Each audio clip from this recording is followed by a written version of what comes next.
everybody, and welcome to the Werewolf Bar. I'm Brian Easton, the author of the Autobiography of a Werewolf Hunter series, and this is Whiskey with the Werewolf Hunter. Let's kick things off like we do usually with our creature of the night, which is, in this case, a bottle of 90 proof Spring Mill bourbon whiskey that has been double barreled. Now, what that means is that Spring Mill took their bourbon, which was already 2 years in the cask, and put it in another cask, another new charred oak barrel to pick up more of the flavors and for additional aging. I think another 9 months or something like that. Now, I don't know anything else about this whiskey except what I just told you. But you can see it's kind of got a crock style, like an old-timey stone type bottle, which caught my eye. And, you know, let's face it, at this point, if a friend doesn't recommend a whiskey to me to try on the show, I'm looking for something with some shelf appeal.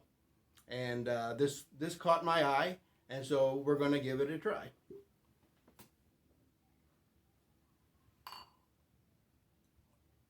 I already had some in there, it looks like. Cheers.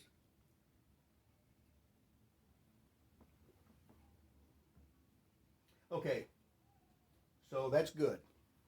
But the first thing to say about it is that its nose, which is when you push the glass up to your face, is very subtle, very subdued. In fact, there's hardly any of those sweet notes that kind of bourbon is known for in a nose. You know, you put it up and you kind of get hit with all the different sweet notes. This doesn't have that much of that. Likewise, the mouthfeel is pretty thin, which I wasn't expecting. I was expecting something more robust, but that's okay. On the palate, there's definitely a little black tea flavor to it, and the finish has a kind of a rye spice, which makes me wonder what's in this thing's mash bill. What percentage of rye are they using? I don't know. I think a lot of that might be, though, barrel char from the double barreling. Okay, so all in all, not an exceptional pour by any means, but definitely not terrible. And honestly, it's starting to grow on me a little bit. Well, if you joined us last month, you know that we aired the premiere episode of Doc Talk Shop, and where Dr. T. Broussard appropriately chose the subject of shape changers as the first stop on his occult primer tour.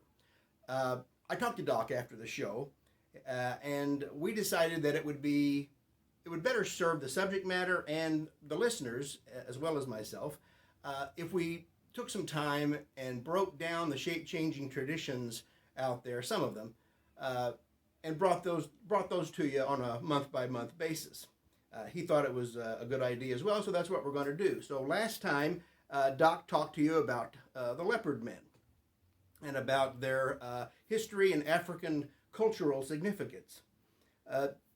Tonight he's going to be showing us around another shape-changing tradition, this one from ancient Scandinavia, and I'm talking, of course, about Berserkers, or bear shirts, as they're sometimes known. They were shock warriors for the Norse raider or Viking type variety, who channeled the strength and fury of an enraged bear in battle. But before we go into that, I thought I'd go over some of my old reference library with you. Before internet search engines made research an absolute breeze, writers like me did our research in libraries. And I've mentioned before how I'd spend hours on my university campus library and paid a nickel a page for Xerox copies of material I needed to take home. So back in those days of having to walk to school in the snow, uphill in both ways, I had a small collection of my favorite werewolf resource books that I called on from time to time. And I've dusted some of those off and brought them down to share with you here tonight.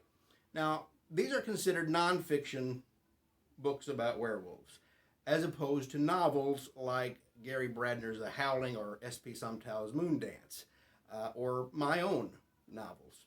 And I've read my share of werewolf fiction, of course, but not as much as I have read the nonfiction variety. It's not that I necessarily enjoyed reading them more, but I always felt like I could better write fiction informed through nonfiction, if that makes any kind of sense to you. Anyway, let's go through some of these books in the order they appear in publication. First up is The Book of Werewolves by Sabine Baring-Gould. Now, this one is considered by a lot of folks to be one of the best books about werewolf lore ever written.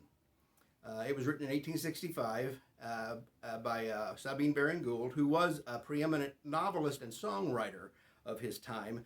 He wrote Onward Christian Soldiers, if that means anything to you. He was also an Anglican vicar. The Book of Werewolves covers about 1,000 years of myth, legend, and lore from different traditions around Europe. The author doesn't just present the werewolf as a rational study, although he does that. He also presents it as a spiritual phenomena, incorporates a lot of historical research, including various werewolf cases and trials. And he gives us what I think is a well-rounded account of the werewolf, and of course lycanthropy, which is used interchangeably in most of these older works. He also covers the werewolf's connection to cannibalism, grave robbing, murder, and other violent crimes. So he sort of comes at the subject from every angle. Definitely one of my original go-to books on the subject. Werewolves by Elliot O'Donnell was originally published in 1912 by a British genealogist and historian. That's Elliot. In fact, he was a bit of an Edwardian ghost hunter of his time and wrote several books about ghosts for which he was known in the day. The book itself is primarily a collection of stories from different parts of Europe, much like the similar accounts in the previous book. And these stories are supposed to be folklore, and I'm sure many of them are, but there also appears to be a good deal of the author's own imagination at work here. And some people dismiss the whole book for that very reason. And yeah, it takes literary license in a work that's meant to be nonfiction, and that's kind of a no-no. But it's been around for so long now, and it's become widely accepted as a genuine source of information on werewolfism, or lycanthropy, as the authors back then liked to call it. Lycanthropy, of course, is a mental disorder that has little to do with the kinds of werewolves who literally transform, or the kind that we're talking about. I referred to this one a lot, especially in the early days. The Werewolf by Montague Summers. This one's original publication date was 1933, and it may be the most recognizable book on werewolves ever printed. It's as much as a textbook on the subject as it is anything, and Summers was firmly convinced, as was Elliot O'Donnell, in the literal existence of werewolves. Montague Summers was a colorful character who dressed in priest regalia, even though he had no official connection to the church. He was widely considered a purveyor of early 20th century pop culture, occult pop culture. But, you can say what you want about the man. Summers was an authority on occult studies, and his books on witchcraft and werewolves and vampires made him a well-known figure in those circles. The book itself covers much of the same ground as the others, but provides, I think, a more academic insight into some of the supernatural workings and a more scholarly approach from the point of view of a true believer. Now, I bought this copy in Provo, Utah in 1995 at a used bookstore, and I read it cover to cover with a highlighter pen on my way home back from the West. Not the most exciting read ever, but unless you're like me and read nonfiction to write better fiction. This brings us to Man into Wolf, an anthropological interpretation of sadism, masochism, and lycanthropy by Robert Eisler. This book was published in 1948 and is largely based on anthropology, as the title suggests.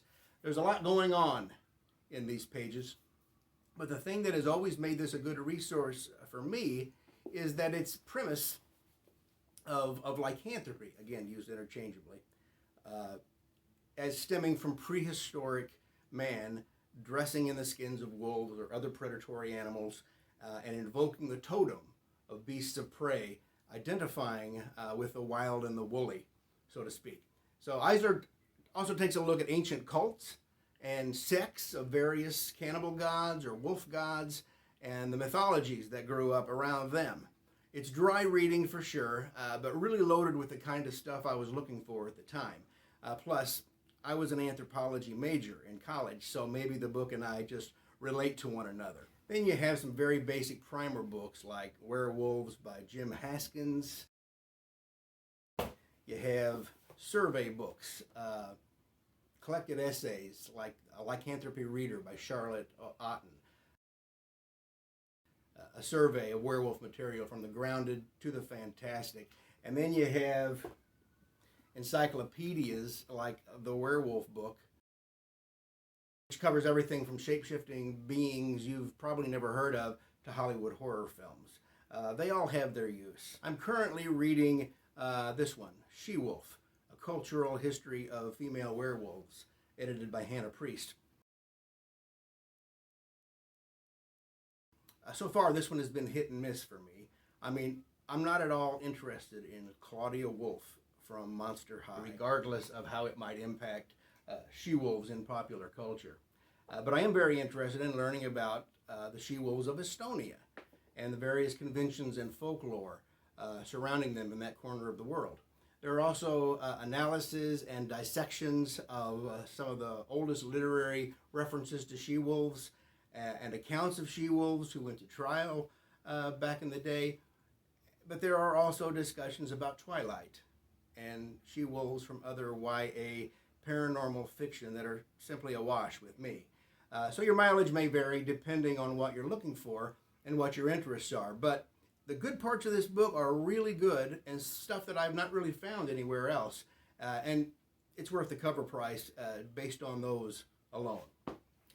So if you have a chance to pick up any of these, I recommend that you do that, especially some of the older ones, which really should be required reading for anybody interested in learning about werewolf legends and lore. And speaking of legends and lore, Sylvester Logan James and Michael Winterfox have created their own share of those things, not all of which is clearly defined or always what it appears to be. That's where Amanda Rogers comes in, and her new segment, Amanda Asks. Hi Brian, hi Internet people. It's a beautiful day in Missouri, and it got me wondering, what's going on with those mysterious disappearances in the autobiography of a werewolf hunter books? Spoilers, books 1 and 3. Are we ready? Okay. In book 1, kind of early on, we run across Joanna Strom, secretary, love interest, and werewolf. Now, kind of early on, like I says, we see Sylvester taking off so he can pursue the feud. He leaves Joanna to keep an eye on the office. Little does he know, and little do we find out until very late in book 3, that Joanna was in the family way. While Sylvester's gone, she gets taken in by a werewolf. Taken by a werewolf, I suppose you might want to say. And when we next see her, she's all wolfed out, brand new, but without the telltale baby bump. So do we assume that the baby is gone, or that there's a furry little Sylvester running around that we haven't seen yet? We'll think on that one. But in the meantime, when she shows up next, all wolfed out, she is saving Sylvester from this big Native American guy, Jesuit Wounded Bear, aka Jericho. He was originally set on Sylvester by the local mafia family, but over time, I think the fights between them become a little more personal. Just my opinion. But she tears this guy a new one. He's dead, we assume. But when Sylvester puts her down and comes back for the bodies the next day to hide them, get rid of them, whatever, both bodies are mysteriously missing. Is it possible that Joanna survived a silver bullet? Possible, I suppose. Doesn't seem likely, especially not with what he says is a newborn werewolf.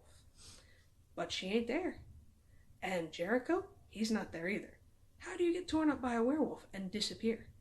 I know what you're thinking. You're thinking, obviously something ate him. Another werewolf, who knows? But we know in book 3 that he comes back. alive and seemingly well. Does he become a wolf and we don't find out about it yet? Is there more to the secret of Jericho? I think so. In the meantime, where did they go? That is worth wondering. What makes you wonder? Thanks for another great question, Amanda. Yeah, what's up with the disappearing bodies of Joanna and Jericho? It's been suggested that instead of just letting people work these things out on their own and draw their own conclusions, I should answer some of them. And I'm okay with answering certain questions if they're pretty straightforward and have more or less a clear-cut answer. However, like Stephen King said in Danse Macabre, I like questions better than I like answers. And what's more, nothing ruins a good mystery like a hard and fast answer, don't you think? I will say this, though, about the question of Jericho. There is a real plot-involved mystery to it that was deliberately planned, and clues have been sprinkled throughout the original trilogy as to that mystery. It's not an easy riddle to solve, but it's not supposed to be. And with that in mind, here's Doc Talk Shop with Dr. T. Broussard to tell us a little more about shapeshifting.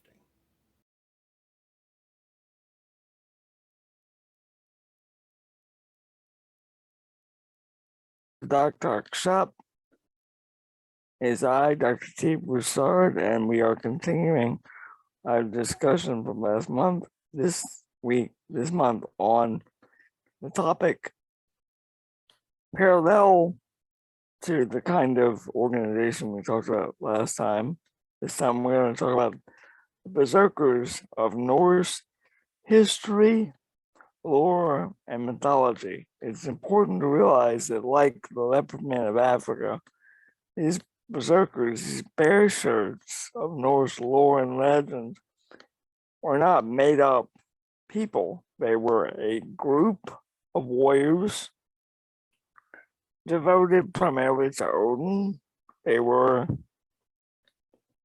warriors that used ritual and drugs to attain a transformative state.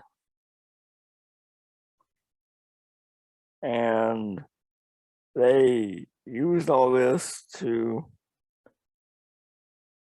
have great strength and power in battle. They were known to bite through their own shields and harm themselves if they could not harm the enemy.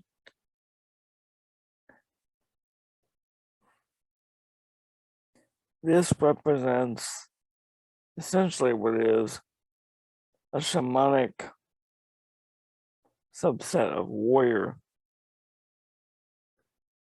And they were among the fiercest warriors of their time. They were to their time what the later Knights Templar would be to the French during the Crusades. They were the prime example of what it was to be a Viking.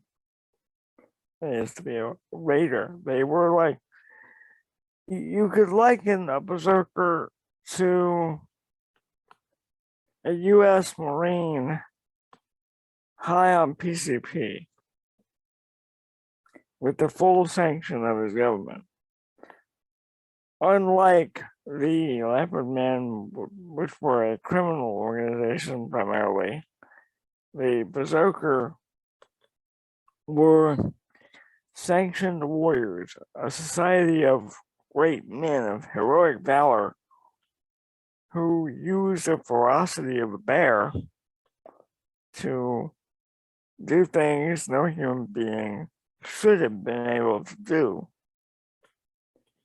Now, they were known to use mushrooms, and they would mingle that psychotropic with himbane, which would bring in scopolamine into the mix, and the combination of the psychotropic with the scopolamine would produce in them inhuman strength and horrendous amounts of pain tolerance. They were then able to take hits that would ordinarily kill a man, or at least incapacitate a man. If a man feels no pain, He cannot be stopped on the battlefield unless you incapacitate his body, unless you make him unable to function. And those warriors, once they got started, were very, very difficult to calm down. I mean, there are even accounts of them fighting each other. Simply waiting for the battle to start. Now, as important as all that is, it's equally important to understand that to be a berserker was to be initiated into the bear cult connected to Odin. You weren't just given a pelt and a sword and a spear and all that stuff and say, go be crazy and kill. We're not talking about, politics in today's era. We're talking about men who were believers in something. They believed in the power of their transformation. They believed in the God that was their sponsor. They were active in the communities. They were not outlaws. They were not criminals. They were not outcasts. They represented a particular spiritual faction within the military. As such, they spent time living as bears. They spent time in devotion to Odin and the other gods. They spent time training and so forth. But it wasn't just training in weapons or in combat. It was training in living as a bear and seeing the world as a bear, claiming the ferocity of a bear and using it to their advantage. Now, by all accounts, if one uses these drugs with a particular focus and trains one's senses to be like the bear, your perception will adjust to that of the beast. You will have the perception, the instincts, the ferocity of the bear. You will gain in strength because your endurance has been increased, and so you will push your body past its rational limits, giving you, in a way, superhuman strength.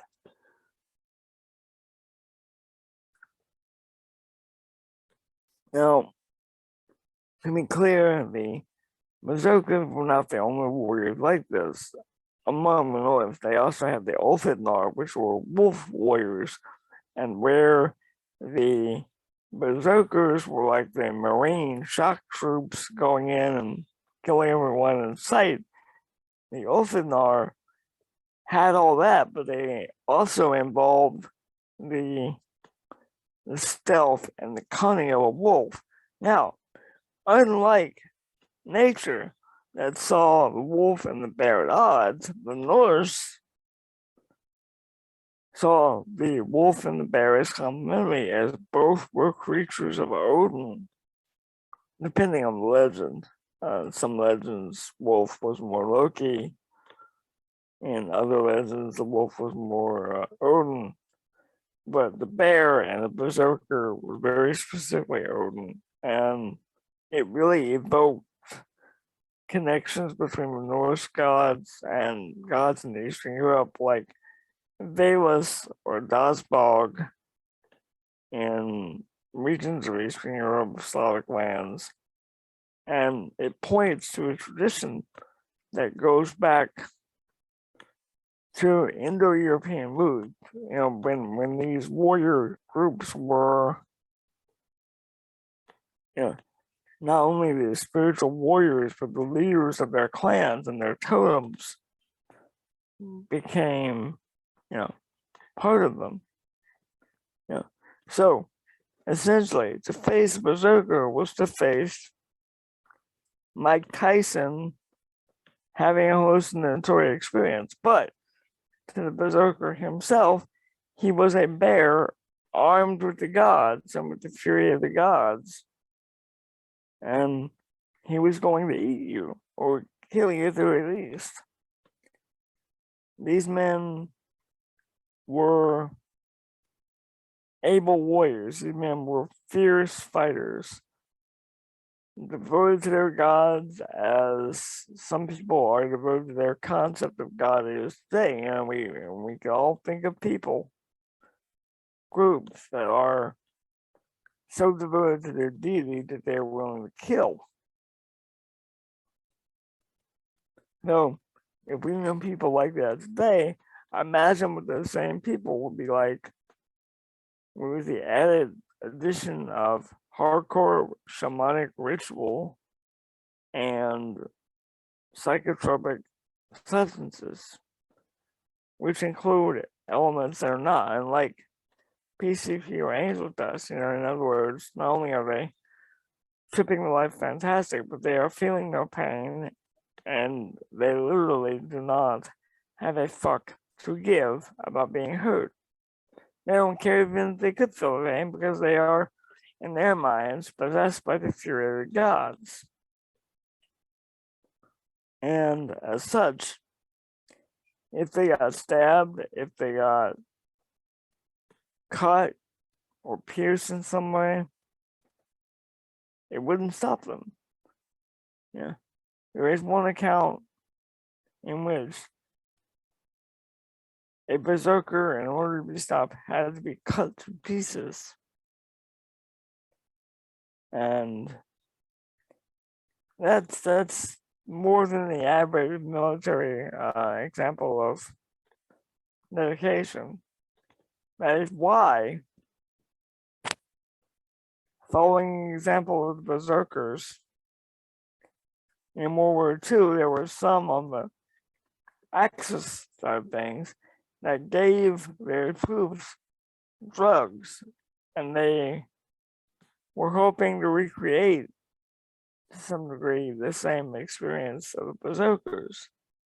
Yeah, they were looking to tap into that same warrior ethos,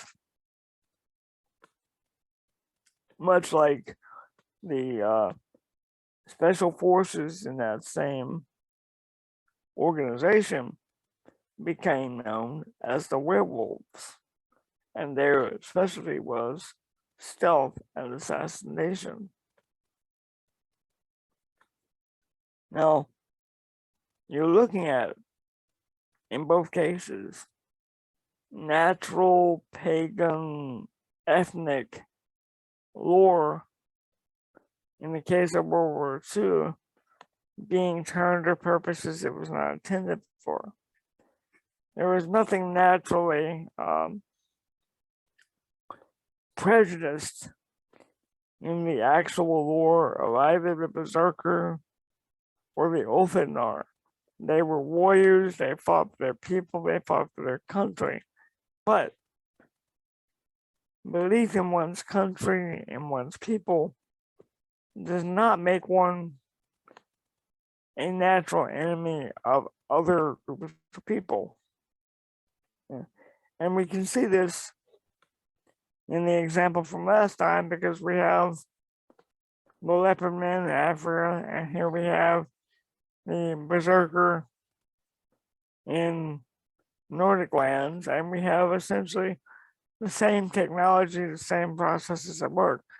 One of the differences being, in the case of the berserker, more of the lore, more of the process was recorded by Christian missionaries, as the Norse were colonized and converted by Christianity.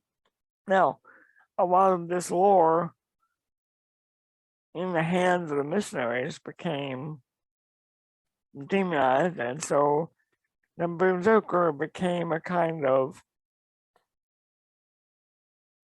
rare Arthurian creature, rather than being a shamanic trained warrior.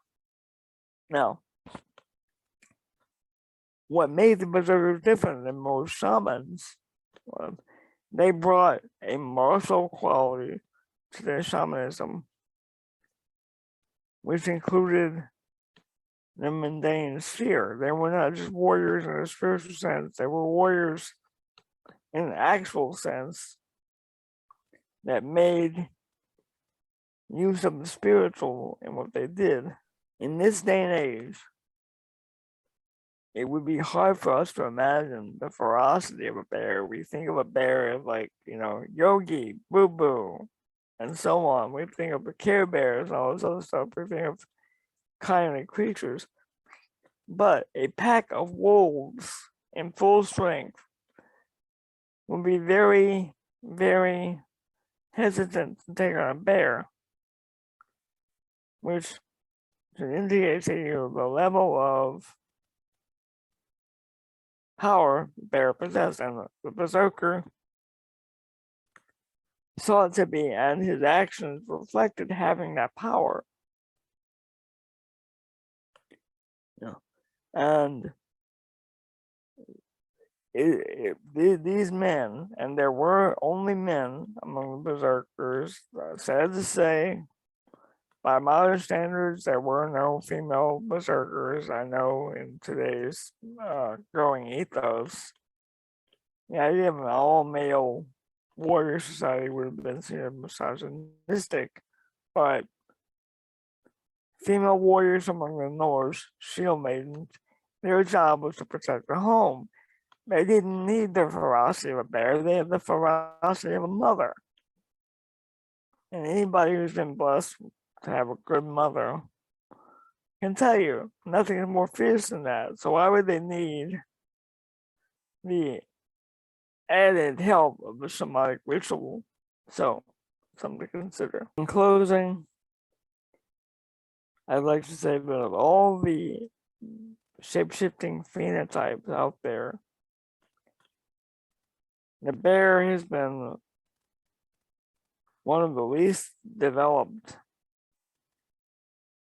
in media. We don't see that very much in media outside of period pieces and things like that.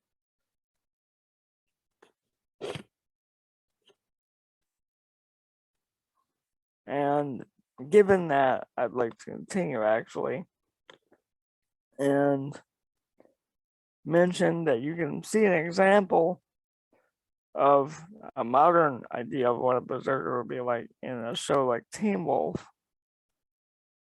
made by MTV. It's a bit light on the actual lore, but you can see how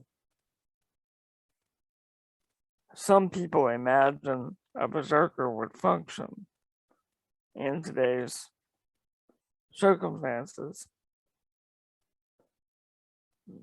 I want to also emphasize that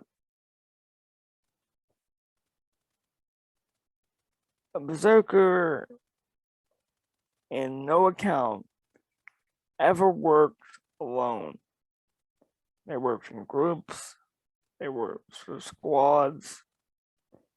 So you don't get the sense of isolation that you do with other accounts of shapeshifters. You don't get the sense of, the lone figure going off into the woods and transforming and then going out and do his own will. Berserkers were in the service of their people. They were men doing a duty for their family, for their clan, for their land, and for their gods. They were part of the social fabric. Having a berserker in the family is like having an army member in the family. That's an honor, Now, it is not clear whether or not we have any known berserker Viking rulers, because it's very likely that the process to become a berserker made it rather difficult to be anything else. Once you've been exposed to those chemicals, once you've been exposed to those rituals and that inward transformation, not to mention the physical toll of those drugs on your system, you really can't be anything else.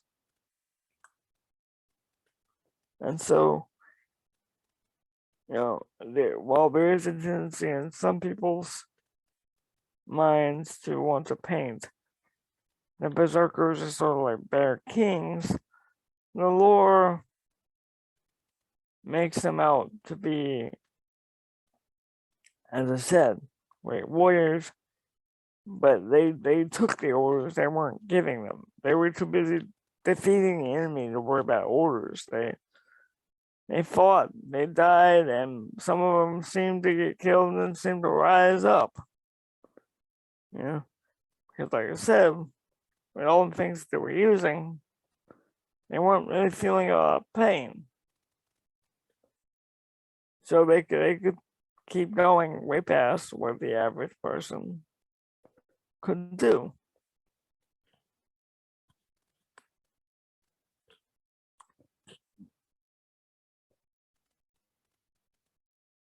Due to the time and the influence of Christianity on the North, you say that the Berserkers represent the end of the Northern European shamanic warrior tradition, although I understand that there are some people trying to revive it, although they want to do so in a more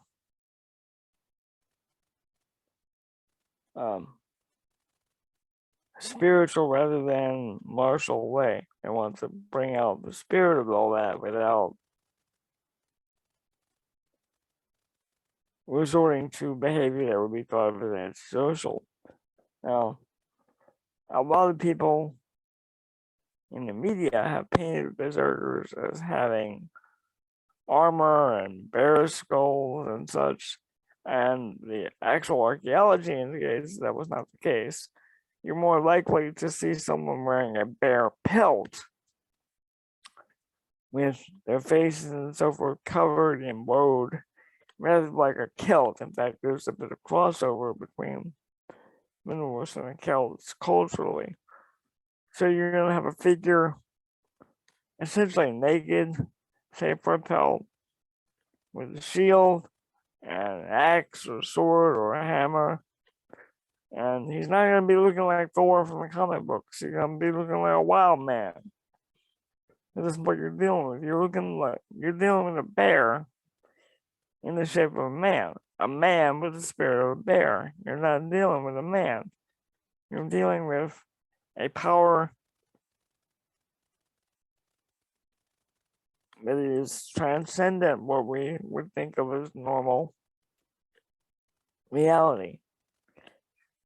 Who felt like he got his marching orders from the gods themselves, primarily Odin. And when you have Odin's sanction, you're willing to do whatever it takes to prevail. It's important to keep in mind that aside from all of the ritual and so forth, all the ferocity, the Berserkers have codes of conduct. They served the people. They were wild and they were crazy, but they were wild and crazy in the service of their own kind. They were not criminals. They were not slavers or anything like that. They had a code, and it is the code that in some ways makes them very different than the average shapeshifter. They served a purpose, and they were part of the community in a way that many other kinds of shapeshifters would not be. Now, there are some who would argue that,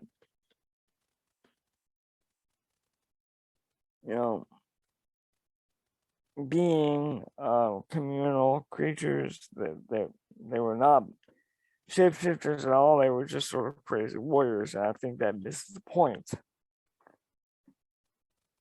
If you're able to do the functions of a bear, you are essentially a bear. If you are able to bite through your shield and not break your jaw, you are not functioning as a human being. You're functioning as a pissed off bear. And that makes you stronger than the average warrior. And to face a berserker was to face death by most accounts.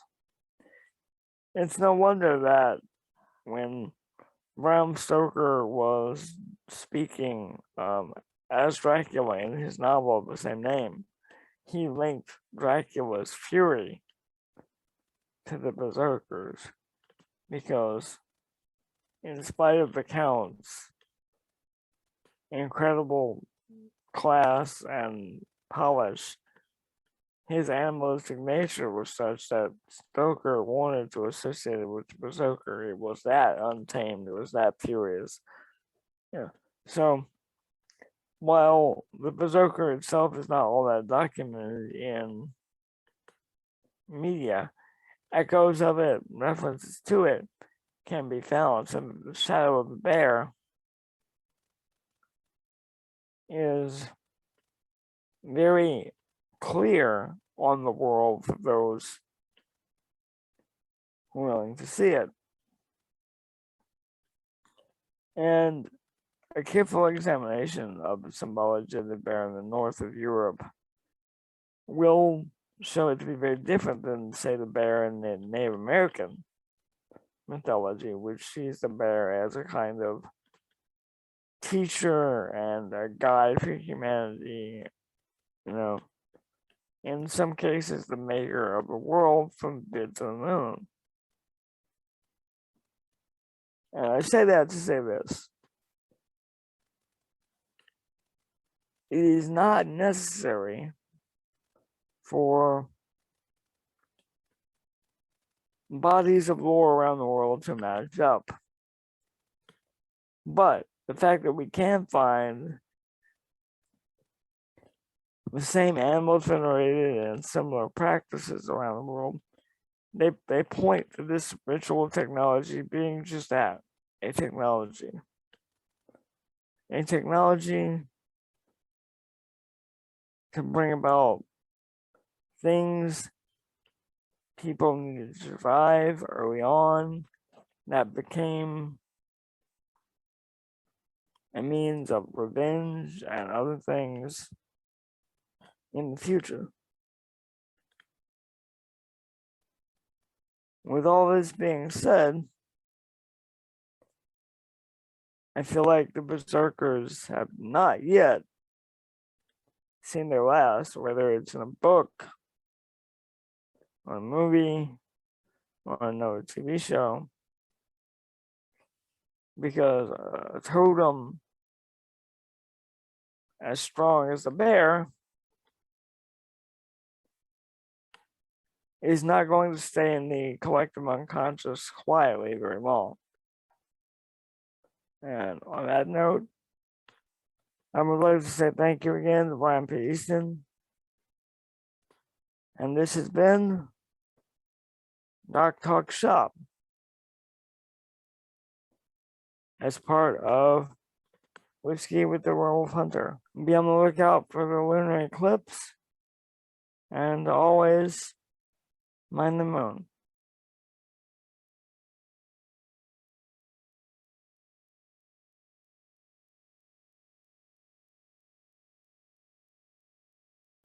Thank you, Doc. Interesting and informative as always, and we'll look forward to seeing what comes next. Some thought-provoking stuff there, I thought. Well, I'm going to have another snort of this before we go. It really has grown on me since the first taste of it. And that's going to wrap us up for April 2022. You can find me on the web at www.werewolfhunter.com. You can find me on Facebook under Brian P. Easton or Autobiography of a Werewolf Hunter. And you can shoot me a message if you want at brian@werewolfhunter.com. Thank you sincerely for taking the time to be with us tonight till we get together next month. Happy hunting and mind the moon.